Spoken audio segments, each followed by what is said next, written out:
Ukuran kecantikan tentu relatif, tetapi secara umum orang melihat atau menilai kecantikan dari wajah, kulit, dan fisik. Karena itu kita lihat tren untuk operasi plastik semakin hari semakin meningkat. Semua orang ingin terlihat cantik, terutama perempuan. Nah, kali ini saya mencoba melihat dari perspektif yang berbeda tentang anak-anak muda yang memiliki keunikan. Orang menyebutnya kekurangan, tetapi dengan keunikan atau kekurangan mereka inilah mereka bisa memberikan inspirasi bagi orang lain. Siapa dia? Di sini sudah ada Salma Kiana. Terima kasih sudah mau hadir. Terima kasih Bang Andi. Ada juga Sabrina Felani. Ya. Dan Anindita Asmarani. Terima kasih sudah hadir ya. Tapi sebelum kita lanjutkan, mari kita simak dulu tayangan berikut ini.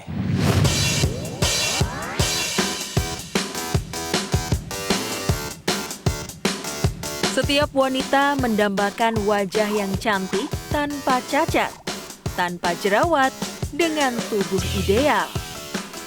Namun, ada wanita yang terlahir dengan keunikan mereka, di mana orang menyebutnya sebagai kekurangan.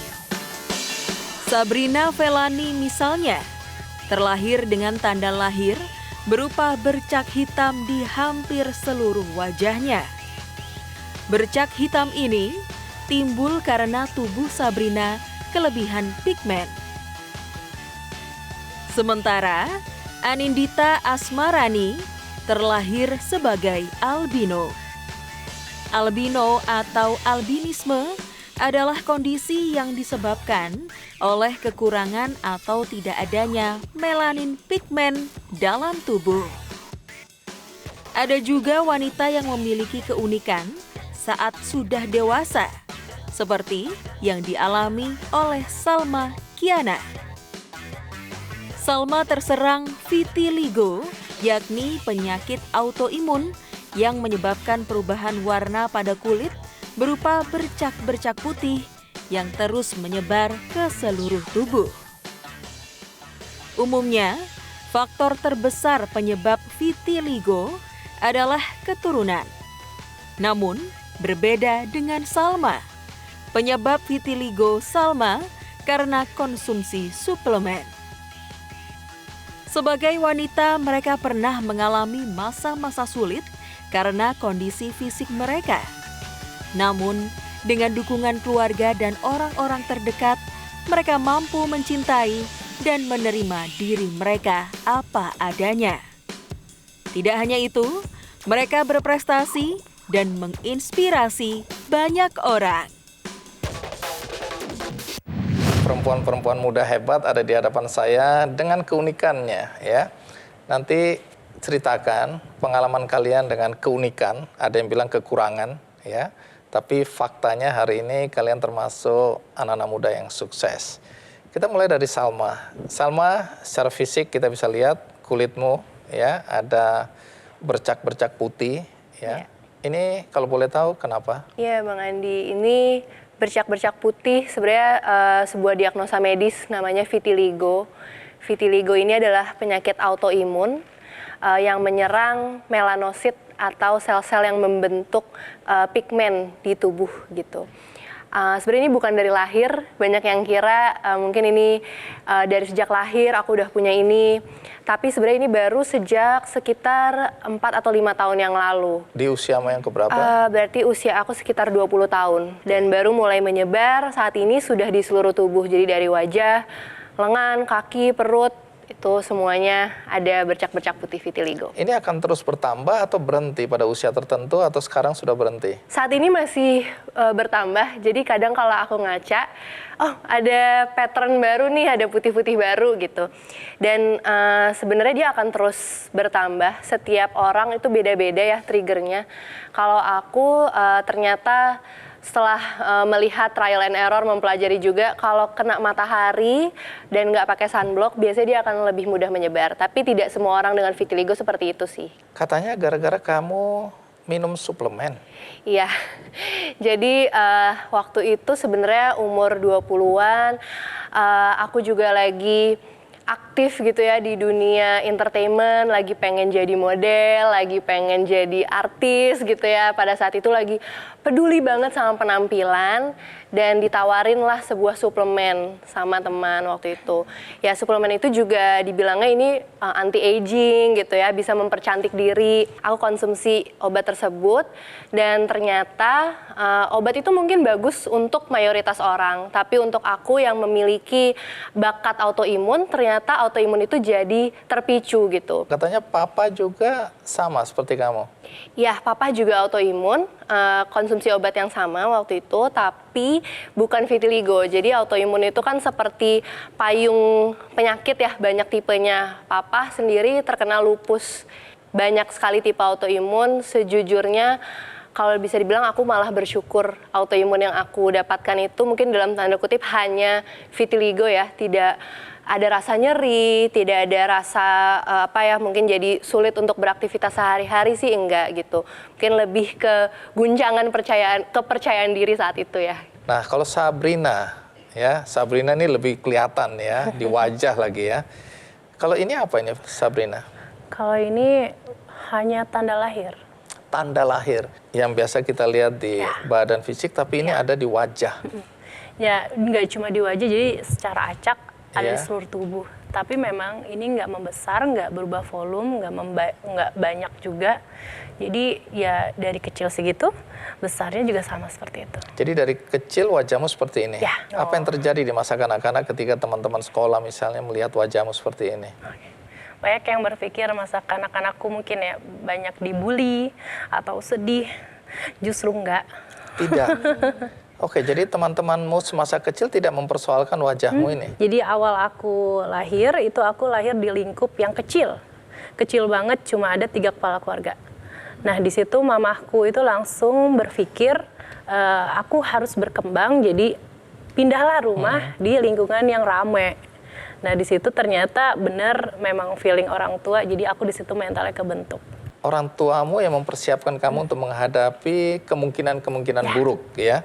Ketika orang melihat kamu dan mengolok-olok mungkin begitu ya. Waktu kamu lahir, ini dari cerita orang tua, apa ada keinginan orang tua untuk melakukan sesuatu untuk menghilangkan tanda lahir ini? Mbahku itu sebenarnya dulu pas sebelum aku TK itu mau mengoperasikan aku. Cuma mamahku yang nggak bolehin. Karena mamahku berpikir ya mungkin aku lahir dengan seperti ini, udah 100% aku dapat kebaikan yang udah Tuhan kasih.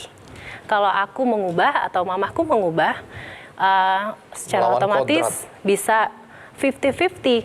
Nanti aku mungkin lebih baik 50% atau justru lebih jelek lagi, pokoknya lebih buruk. Nenek waktu itu mau atau menganjurkan operasi apa? Operasi plastik. Jadi itu operasi plastiknya itu jenisnya ngambil kulit dari orang tuaku.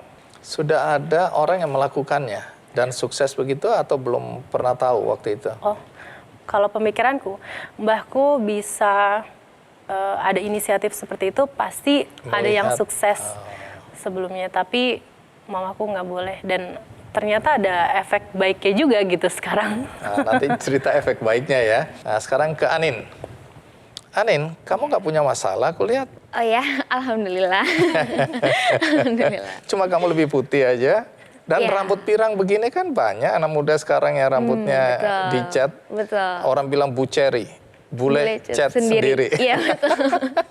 Tapi Anin, apa yang terjadi padamu? Ya, mungkin kalau dilihat sepintas aja, orang akan ngiranya aku mungkin bule ya. Karena dilihat dari ciri-cirinya, oh rambutnya pirang, oh kulitnya putih. Cuma mungkin yang kalau orang bisa melihat dengan lebih jeli lagi, mungkin dilihat kok ini seperti bule, tapi kok ibarat ada shades warna kulit ya. Aku paling putih, tapi aku ada di sebelahnya lagi. Mungkin kalau ada shades nomor 1, aku tuh shades nomor 0-nya. Ibaratnya mungkin ada kulit yang paling gelap, aku tuh paling rendahnya. Kenapa kondisi itu bisa terjadi? Karena memang aku lahir sebagai albino gitu ya. Albino sendiri mungkin secara medisnya itu dimana aku lahir tidak memiliki pigmen yang seharusnya orang lain miliki jumlahnya gitu. Jadi mungkin aku di sini kondisinya adalah kekurangan melanin gitu. Jadi mungkin apa yang terjadi kulit orang Indonesia kebanyakan rambutnya hitam, matanya hitam, lalu kulitnya kuning langsat atau sawo matang, itu semua terjadi karena mereka mempunyai pigmen gitu. Sedangkan di sini aku kekurangan akan pigmen itu, menghasilkan kulit yang benar-benar sangat-sangat putih, dan juga mungkin kalau rambut masih tertolong pirang ya. Cuma untuk kondisi albino di kebanyakan orang lainnya itu berbeda-beda, bahkan sampai ada yang benar-benar putih gitu. Jadi warna tingkatan rambutnya itu memang balik lagi ke orangnya masing-masing. Cuma untuk kulit aku memang udah yang di titik yang benar-benar sangat putih begitu. Begitu juga mata aku. Mata kenapa? Mata lensanya warnanya lebih ke abu-abu gitu ya, sama mungkin dan bisa dilihatnya aku tuh albino atau tidak, dibedakannya dengan bule. Mungkin kalau dilihat jeli lagi lebih ke kepenglihatan aku dan juga kesensitifan kulit aku yang sebenarnya itu yang lebih mengarah ke ciri-ciri orang yang memang terlahir sebagai albino. Dan aku seperti ini dari lahir gitu. Matamu kenapa? Selain warna ya? Oh, selain warna, jadi untuk mata mungkin sebagian orang lihat nih kayak juling ya. Atau bisa dilihat juga kayak lensa aku tuh nggak bisa diam secara diam gitu. Jadi akan bergoyang dengan sendirinya dan itu di luar kuasa aku gitu. Di luar aku bisa mengontrolnya, dia akan terus bergerak. Dan itu kalau nggak salah namanya nistagmus. Dan kebanyakan yang mengidap seperti itu adalah orang-orang yang terlahir sebagai albino. Gitu. Kalau kemampuan penglihatan sama atau berbeda? Untuk kemampuan penglihatan, orang tua aku pernah bilang sih kalau memang dari awal aku lahir dokter sudah menyatakan kalau penglihatan aku hanya 70%. Jadi memang sudah dari lahirnya seperti itu dan sampai saat ini mungkin belum ada yang benar-benar kacamata yang bisa menolong untuk, makanya aku nggak pakai kacamata karena sebenarnya sampai saat ini belum ada benar-benar kacamata yang bisa menolong untuk orang-orang yang memang terlahir albino. Oke, jadi kamu juga nggak pakai kontak lens begitu ya? Kontak lens tidak. Jadi kamu jarak segini kamu bisa melihat aku?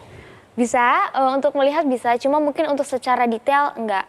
Lebih ke penglihatannya orang silinder sepertinya sih. Karena kan dia akan terus bergerak lensanya. Jadi untuk benar-benar memfokuskan ke satu titik tuh cukup susah gitu. Nanti kita akan lanjutkan, tapi sekarang kita rehat sejenak, ikuti terus Ki Candy. Dari keluarganya mereka yang enggak terima. Alasannya apa? Baik, kita lanjutkan pengalaman kalian bertiga menapaki kehidupan dengan kondisi yang unik seperti ini ya. Aku mau kembali ke Anin dulu. Anin, aku dengar orang tuamu sebenarnya menyembunyikan ya apa yang terjadi pada dirimu ini. Mereka nggak kasih tahu bahwa kamu albino, kamu dianggap normal-normal saja. Sampai kemudian kamu melihat kiri kanan kok aku berbeda gitu ya. Betul. Terutama rambut ya. Yang lain hitam kok kamu sudah bule dari kecil gitu ya. Sudah lebih putih dari yang lain. Nah, kapan kamu kemudian menyadari bahwa kamu ini albino? Apakah orang tua yang ngasih tahu atau kamu mencari tahu sendiri? Pada akhirnya aku sendiri yang mencari tahu gitu. Karena memang sebenarnya seperti yang mungkin sebelumnya pernah disinggung sama Kasaf ya, aku juga dibesarkannya tuh memang langsung di lingkungan yang ya sudah aku ditaruh di situ untuk bisa beradaptasi dengan sendirinya. Dan orang tua tuh selalu memperingati kalau aku tuh beneran sama aja kok sama teman-teman yang lain, normal-normal aja. Sampai akhirnya benar itu timbul ada di diri aku, di benak aku kalau memang sebenarnya aku nih normal-normal aja sehingga aku bisa beradaptasi dan mempunyai banyak teman gitu ya yang bisa menerima keadaan aku. Tapi lambat laun semakin dewasa mungkin makin lebih ke menyadari gitu ya, bukannya tidak bisa terima tapi lebih ke menyadari adanya perbedaan itu. Lalu mungkin sadar akan aku ini sebenarnya terlahir albino itu pas SMP ya, pas udah di saat udah bisa pegang handphone kan ya, udah bisa cari-cari browsing di internet sendiri gitu kan ya. Dari situ baru akhirnya aku mengetahui yang sebenarnya terjadi di aku sedari lahir gitu. Kamu dibully nggak waktu kecil? Untuk dibully mungkin sebenarnya untuk bully verbal sih ya. Kalau untuk bully yang benar-benar fisik atau yang memang mengancam kehidupan aku sih sebenarnya nggak ya, alhamdulillahnya. Karena balik lagi yang aku selalu tanamkan itu adalah kalau memang orang dibully itu karena merekanya juga mungkin yang tidak punya akses untuk bisa beradaptasi dengan baik dengan lingkungannya gitu. Jadi apa yang aku tanamkan itu adalah sebisa mungkin aku menampilkan diri aku ini sebaik mungkin di depan orang-orang yang mungkin tadinya ingin membuli aku, sehingga nggak terjadi tuh hal-hal yang memang sebenarnya tidak diinginkan itu. Dan untuk bully verbal mungkin hanya karena impression ya, impression utama pas first impression pertama kali melihat aku gitu kan, itu kadang suka ada aja yang kayak mungkin mereka sendiri nggak bisa tahan gitu pas ngeliat aku mau ngomong aja gitu. Kok putih banget ya, kayak manekin hidup ya, kayak mayat hidup ya, kayak gitu kan, kayak ih putih banget gitu. Mungkin yang kayak gitu-gitu aja sih untuk pembulian. Tapi itu tidak mengganggumu? Pada awalnya mungkin cukup mengganggu, apalagi kalau kondisinya kita lagi jalan bareng temen ya.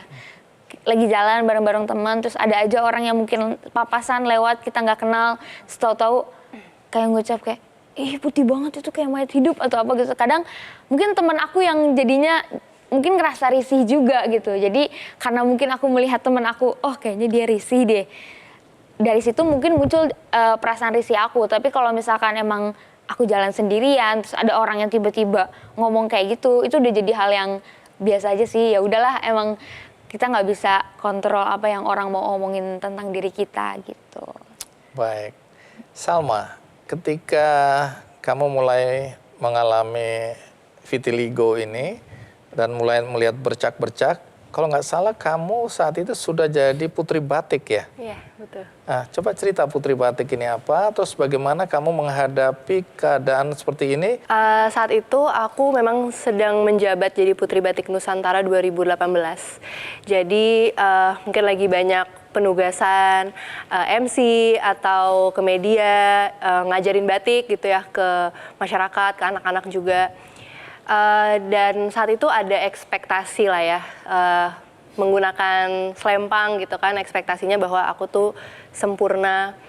Walaupun tidak ada mungkin secara direct ya dari teman-teman dalam organisasi tersebut yang mungkin langsung membuli gitu, tapi aku selalu merasa sepertinya bully dalam kepala kita sendiri itu lebih kencang ya daripada bully orang lain. Jadi ekspektasi diri sendiri gitu, itu juga yang justru bikin down gitu. Tapi sebenarnya nih Bang Andi, aku insecure itu bukan hanya karena vitiligo. Jadi dari sejak aku SMP itu aku juga dibully. Pas SMP itu aku dibully karena teman-teman aku bilang dada aku rata. Jadi diteriakin tepos, triplek, itu baik laki-laki maupun perempuan gitu.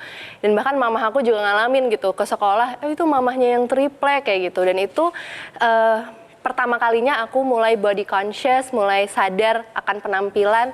Makanya aku tumbuh remaja, dewasa muda itu peduli banget sama penampilan. Sampai diet ketat, olahraga, pengen ngebuktiin gitu ke bully-bully aku bahwa enggak kok, aku tuh cantik, mereka salah gitu. Tapi mungkin Allah tuh mempunyai pelajaran yang lain ya gitu.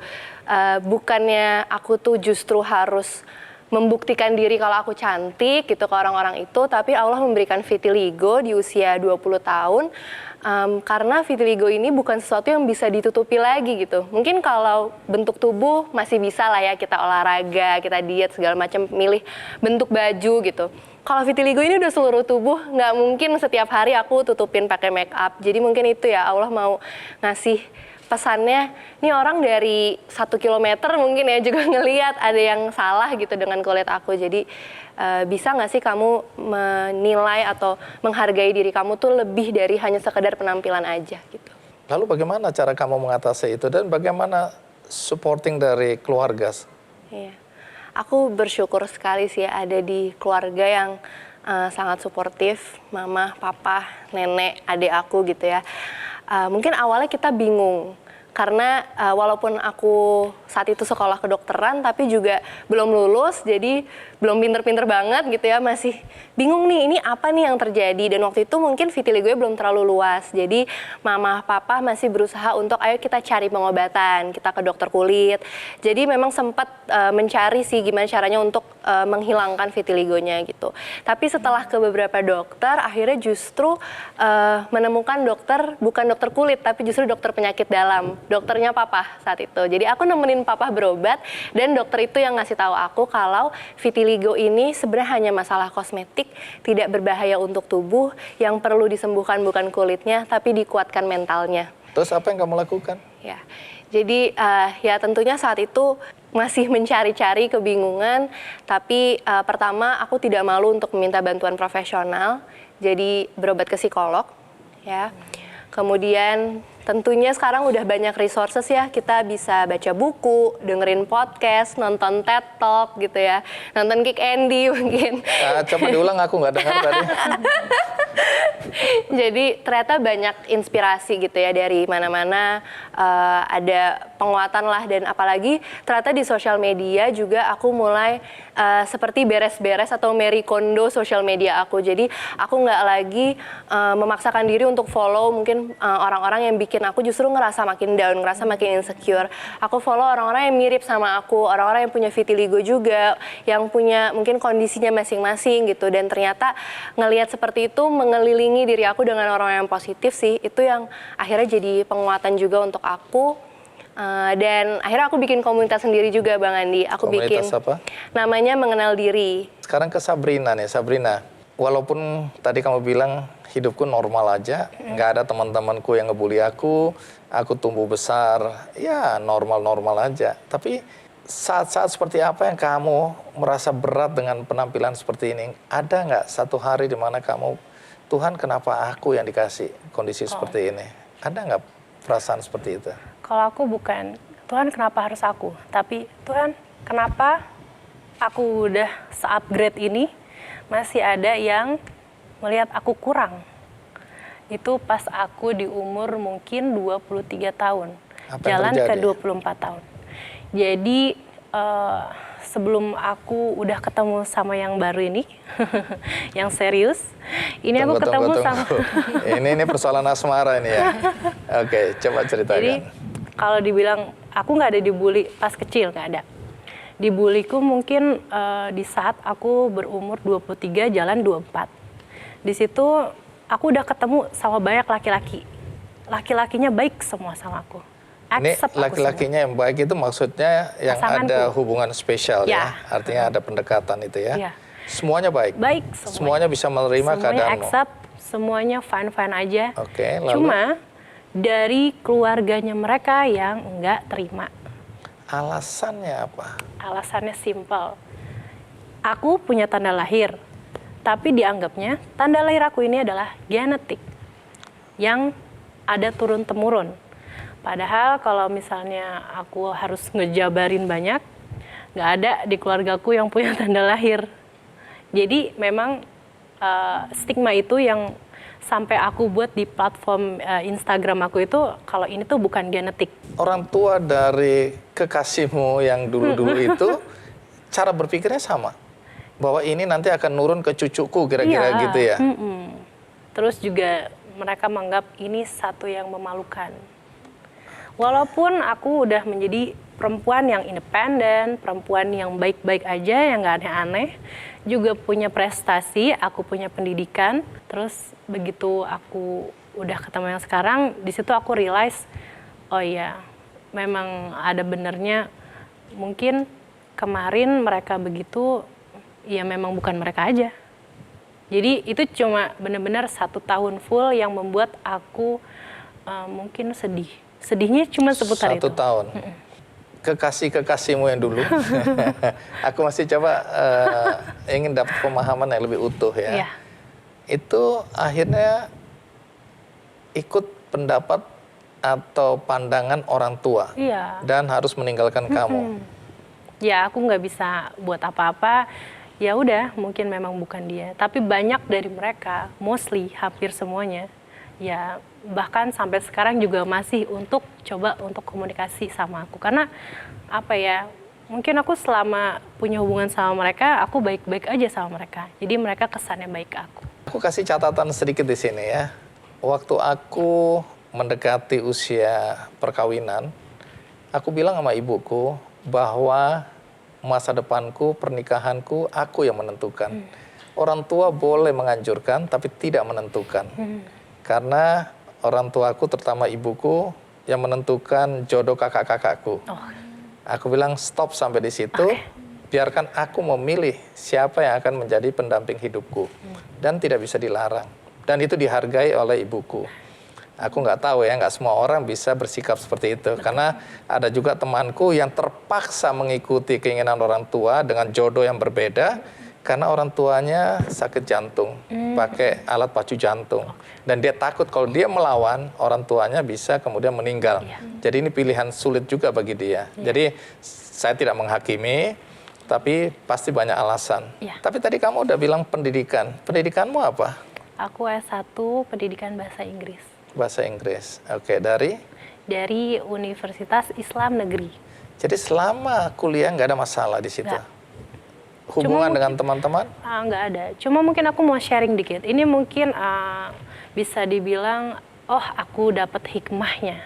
Jadi gini, aku keinget zaman aku udah SMP, aku mau move SMK ceritanya. Aku nggak mau kuliah karena aku mau langsung kerja.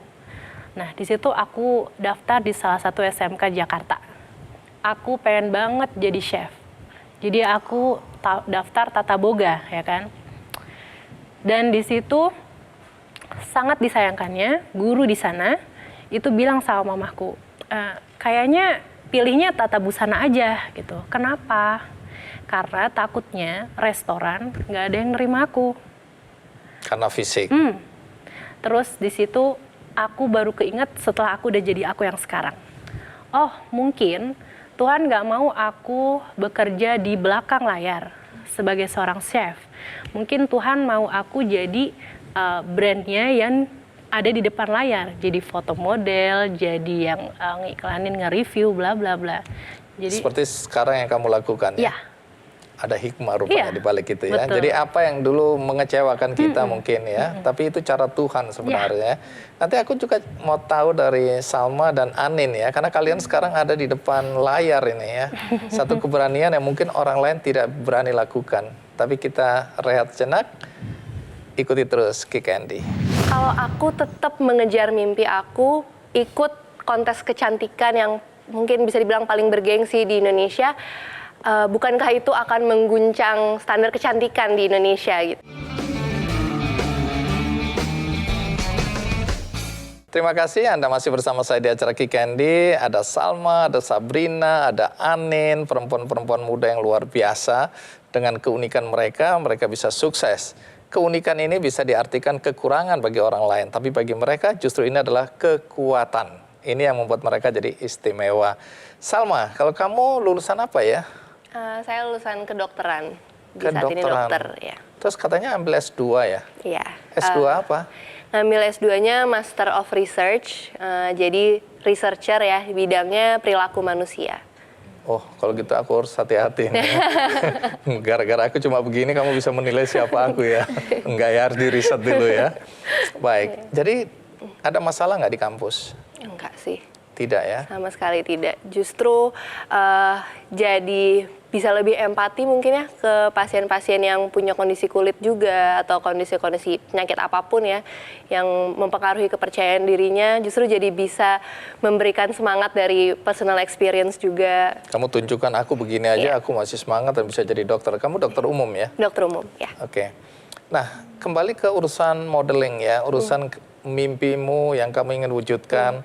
Karena setelah jadi putri batik itu kan sebelum Vitiligo, kamu punya mimpi untuk ikut Putri Indonesia begitu ya? Iya, betul. Bagaimana kelanjutan dari mimpimu ini? Kelanjutannya alhamdulillah kesampaian sih Bang Andi. Awalnya memang setelah selesai jabatan sebagai putri batik itu aku cukup mengisolasi diri dari dunia entertainment karena merasa ya dengan vitiligo ini rasanya aku tidak berharga lah, tidak mungkin lah masuk casting atau jadi model. Kayaknya nggak menarik lagi. Akhirnya ya udah aku fokus untuk mengembangkan diri aja, kenalan sama diri aku, apa sih sebenarnya kelebihan aku, value aku itu apa yang bisa aku berikan untuk sekitar aku gitu, inspirasi apa yang bisa aku berikan. Dan ternyata justru dengan aku mengembangkan diri, kenalan sama diri sendiri, akhirnya muncul semacam ide gitu ya, oh kalau misalnya nih aku dengan kulit seperti ini, kondisi seperti ini, kalau aku tetap mengejar mimpi aku, ikut kontes kecantikan yang mungkin bisa dibilang paling bergengsi di Indonesia, bukankah itu akan mengguncang standar kecantikan di Indonesia gitu. Jadi itu sih motivasinya adalah aku mau mendobrak nih standar kecantikan yang ada. Akhirnya dengan semua gejolak aku memberanikan diri untuk mendaftar dan alhamdulillah saat ini jadi Putri Indonesia DKI Jakarta favorit 2023. Wow. Oh ya. Nah, waktu kamu mendaftar untuk ikut kompetisi Putri Indonesia, kita kan diminta foto ya. Ya. Kamu foto dengan kondisi seperti ini? Iya. Tidak ada make-up-make-upan? Ada make up, tapi kebetulan yang make up ini tuh temen deket aku, apoteker yang setiap hari ketemu di klinik. Jadi dia tahu setiap hari aku tuh bare face, nggak pernah pakai make up kalau ke klinik gitu kan. Dan dia memang make up artis, jadi aku minta di make upin yang sedikit aja gitu ya. Yang penting kelihatan bangun lah gitu dan rapi. Dan waktu itu di foto deg-degan banget sih Bang Tapi Andi. tetap memperlihatkan bahwa kamu vitiligo. Betul, ya. Tidak kamu sembunyikan. Tidak sama sekali. Artinya ketika kamu diundang untuk dinilai, saya nggak tahu prosesnya seperti apa, tapi pasti ada penjurian gitu Iya. ya. Artinya juri-juri tahu bahwa kondisimu seperti ini. Iya, betul. Baik, jadi kamu tidak berusaha untuk menutupi. Justru itu yang jadi keunikan dan kekuatannya sih. Apa komentar para juri atau para penilai hari itu? Mungkin beda-beda ya. Ada yang mungkin masih kaget juga ngelihatnya dan bertanya ini kenapa, apakah sebenarnya ini bisa ditutupi atau tidak. Mungkin itu lebih pertanyaan saja gitu. Dan kalau ikut kontes seperti itu, sebenarnya yang menilai bukan hanya juri, tapi ada media, ada pageant lovers istilahnya. Dan itu aku deg-degan banget, aku takut dinilai sama pageant lovers saat itu. Ternyata justru mereka yang sangat mendukung, Bang. Mereka yang bilang, selama 15 tahun saya jadi pageant lovers nggak pernah melihat yang seperti ini. Dan justru dari situ aku dapat banyak banget dukungan dan itu yang, wah, jadi kekuatan banget sih. Nah Anin, kalau kamu sekolahnya apa ya? Kalau aku alhamdulillah S1 Pendidikan Bahasa Jepang Universitas Negeri Jakarta. Kenapa bahasa Jepang? Mungkin sebenarnya awalnya ini ada ceritanya ya. Jadi awalnya tuh aku sempat nyemplung pertama kali di dunia entertain itu justru di peridolan. Jadi yang kayak bernyanyi, nari, kayak girl band, semacam girl band gitu, cuma kita sebutnya idol group, itu bekerja sama sama perusahaan Jepang. Sempat beberapa kali tuh memang kita harus kerja yang memang berdampingan dengan orang-orang Jepang itu. Lulus. Lulus, Sarjana. alhamdulillah. Jadi kamu bisa bahasa Jepang ya?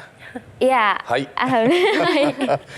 Ya pasti yang belum pernah dengar cerita kalian penasaran juga kenapa diundang di acara Kikendi, dan dari tadi Andi Noe bilang ini perempuan-perempuan inspiratif. Apa sebenarnya yang kalian lakukan ya dengan kondisi dan situasi yang kalian jalani hari ini. Nanti kita akan cerita apa yang kalian lakukan dan kemudian bagaimana pandangan kalian tentang kecantikan. Kita rehat sejenak, ikuti terus Kikendi. Bisa jadi ini akan dibawa nantinya mungkin ke anak atau cucu.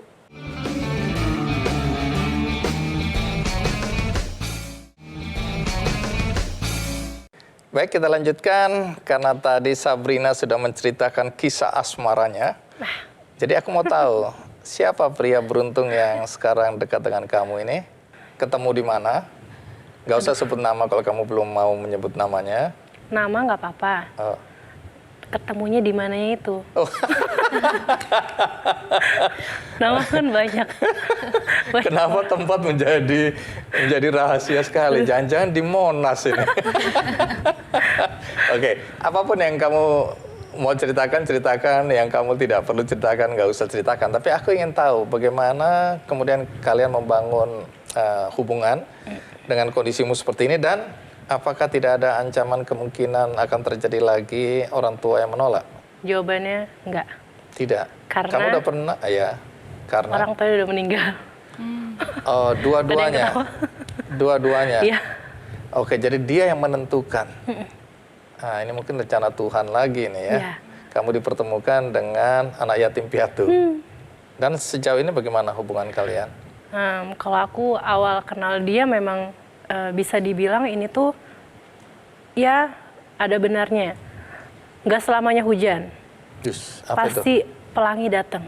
Oke. Jadi ceritanya itu Januari awal aku habis dari podcast salah satu YouTuber. Di situ aku banggain pasanganku yang sebelumnya. Oh. Ya. Ternyata selesai itu hubungan selesai gitu. Hubungan selesai, di situ Januari benar-benar kelabu banget ya buat aku. Sampai akhirnya Februari akhir aku ketemu orang ini. Terus di situ aku cuma kasih pertanyaan sama dia gini. Iya apa enggak? Kalau iya lanjut komunikasi sama aku. Kalau enggak, aku enggak mau komunikasi. Apa yang membuat dia tertarik sama kamu? Uh, Menurut dia tentu ya. Aku juga tanya ya sama Iya. dia. Dia itu bilang dia belum pernah ketemu sama perempuan yang kalau mau diketemuin itu harus benar-benar niat ketemu, bukan oh ada kerjaan nih, nanti sore udah selesai ketemu yuk. Nah aku nggak mau kayak gitu. Aku maunya oh mau ketemu ya udah niatin dari rumah ketemu sama aku. Dia tidak mempersoalkan fisik. Enggak. Justru aku selalu tanya, oke deh aku kasih tahu. Jadi di sini aku ketemu sama dia itu di dating app. Apa? Kenapa di dating app? Dating. Ya. Oh, apps ini ya. Ya. Aplikasi dating. Oke, menarik. Kenapa di dating nggak ada yang app? salah di sini. Dulu aku 7 kali lewat situ gagal, akhirnya ketemu istriku yang ini. Jadi Oke, terus? di dating app itu karena memang aku menghindari orang-orang yang udah tahu aku. Oh. Di Instagram atau di TikTok aku ngehindarin banget. Jadi aku cari dari situ. Di situ juga aku tanya sama dia, pernah lihat aku nggak? Gitu kan. Terus dia bilang enggak kayak gitu. Aku juga tanya, ada yang aneh nggak sama fotoku? Dia jawab biasa aja. Yang mana emang aku? Terus dia kasih tahu, oh kacamata, oke, approve. Nah, Dan itu dengan kondisi seperti ini. Dan dia bilang nggak ada yang aneh dari kamu. nggak ada. Terus di situ juga aku masih make sure kan. Terus ternyata oke, sesuai dengan yang aku mau jawabannya. Sekarang aku mau tahu ke Anin. Ya. Urusan asmara boleh tahu? Boleh. Oke, sudah punya pacar sekarang? Sejauh ini sudah. Sejauh ini ya. Iya. Berarti hubungan lu udah jauh nih. Insya Allah Oke. ke depannya lebih jauh. Boleh cerita, kamu ketemu di mana dan bagaimana dia menyikapi keunikanmu ini? Laki-laki tuh kan awalnya mungkin lihatnya fisik ya. Yang mungkin dilihat kan kayak, wah perempuan putih rambutnya pirang. Kayak gitu Wah, kan. aku kawin sama bule nanti gitu ya. Iya, mungkin awalnya mungkin mikirnya seperti itu gitu. Jadi Oke. pas awal itu memang ketertarikannya adalah yang mungkin tadi disebut ya. Iya. Ya gombalannya laki-laki cantik ya ibaratnya gitu kan. Ya karena cantik dia suka. Terus dia juga suka dengan sifat aku alhamdulillahnya. Dan baru di situ akhirnya aku yang jelasin. Aku yang menjelaskan kalau aku tuh beda loh. Aku tuh lahirnya sebagai albino gitu. Karena ini juga menyangkut ke mungkin kalau yang tadi Kasa pernah cerita itu mungkin bukan genetik. Kalau aku bisa jadi ini adalah genetik. Oke. Bisa jadi ini akan dibawa nantinya mungkin ke anak atau cucu. Kamu udah Seperti jelaskan itu. Iya, karena di sini sebelum akhirnya nanti memulai hubungan yang nantinya akan jauh dan semakin serius, akhirnya di situ aku jelaskan dulu karena awalnya mungkin dianya nggak ngerti kalau misalkan aku ini terlahir sebagai albino, aku tuh punya gen albino gitu ya. Maka dari itu aku mengantisipasi untuk jelaskan duluan gitu. Dan ternyata di situ dia baru tahu, oh nggak tahu loh sebelumnya, nggak tahu. Akan mikirnya kayak normal-normal aja gitu. Cuma Dia mungkin tidak mundur. tidak, alhamdulillahnya tidak mundur. Justru kenapa bisa bertahan sampai saat ini dan dia punya niatan insya Allah nantinya akan serius, itu karena aku dapat banyak apresiasi dari dia gitu. Kayak banyak apresiasi di mana yang dia lihat adalah aku bisa menjadi perempuan yang hebat, bisa menginspirasi orang. Dia punya orang tua. Punya, Sudah pernah ketemu. sudah. Orang tua tidak keberatan. Ya, ada. Jadi untuk yang tadi sebenarnya aku udah rada ke-trigger ya soal yang omongan orang tua. Itu yang selalu jadi rasa takut di dalam diri aku. mungkin sepertinya untuk pasangan aku sebelumnya, pacar-pacar aku sebelumnya mungkin kayaknya sih seperti itu karena nggak pernah dikenalin. Tapi alhamdulillahnya untuk yang sekarang, alhamdulillahnya menerima. Gitu. Menerima ya, walaupun tanpa makeup. Iya, walaupun tanpa makeup. Apa adanya. Apa adanya. Iya. Ini memang kesannya kok jadi percintaan ya. Om Andi ini ngapain sih nanya-nanya urusan pribadi. Tapi enggak, ini penting. Nanti aku tanya ke Salma juga. Karena ini kan sesuatu yang akan terjadi wajar yang harus dilalui ya. Apakah itu kisah yang pahit atau kisah yang manis. Tapi berapa banyak anak-anak di luar sana yang mengalami hal yang sama. Mereka juga menginginkan mendapatkan pasangan, tapi kemudian menutup diri, menjaga diri. Padahal faktanya Sabrina, faktanya Anin, nah sekarang Salma. Gimana Salma? Kamu udah punya pacar belum? Sudah. Sudah semua ya? Oke. Jadi tidak jadi penghalang ya. Nggak ada masalah kelihatan ini. Tapi bagaimana? Ini pacar pertama atau yang ke-7, 8, 9? Yang kesekian. Jadi bagaimana ketika pria mendekatimu dengan kondisi seperti ini, ada nggak pertanyaan atau sesuatu yang aneh dari mereka, sikap mereka? Mungkin yang menarik kalau kita pacaran dari sebelum aku vitiligo. Oh, Jadi dari aku kulit mulus, model ya kan, dia udah ngejar-ngejar aku tuh dari dulu. Terus di tengah-tengah pacaran itu aku mulai vitiligo. Tapi ya alhamdulillah sih ya, ternyata dia orang baik, dia juga melihat aku dan mungkin mencintai aku bukan hanya dari penampilan fisik, tapi dari kebaikan aku, dari mungkin knowledge aku juga, dari cara kita berkoneksi gitu. Jadi ya sampai sekarang sih alhamdulillah sudah masih mau jalan. 4 tahun lebih. 4 tahun. Iya, tidak ada masalah ya. Kalau Sabrina tadi udah berapa lama? Aku baru 2 bulan udah lamaran. Oke. Kalau kamu, Anin, udah berapa lama? 3 tahun. 3 tahun. Oke. Nanti berikutnya aku akan tanya ya, bagaimana kalian kemudian bisa dikenal sekarang ini ya, di media sosial, di publik, bukan untuk sesuatu yang remeh-temeh, tapi kalian membawa inspirasi melalui konten-konten kalian. Nah itu bagaimana cerita awalnya, seberapa berani waktu itu kalian untuk tampil ya di depan tadi. Kalau Sabrina bilang, aku dulu mau jadi chef di belakang, Tuhan mengantarkan aku, sekarang ada di depan layar. Kita akan dengarkan cerita mereka, karena itu ikuti terus Kick Andy.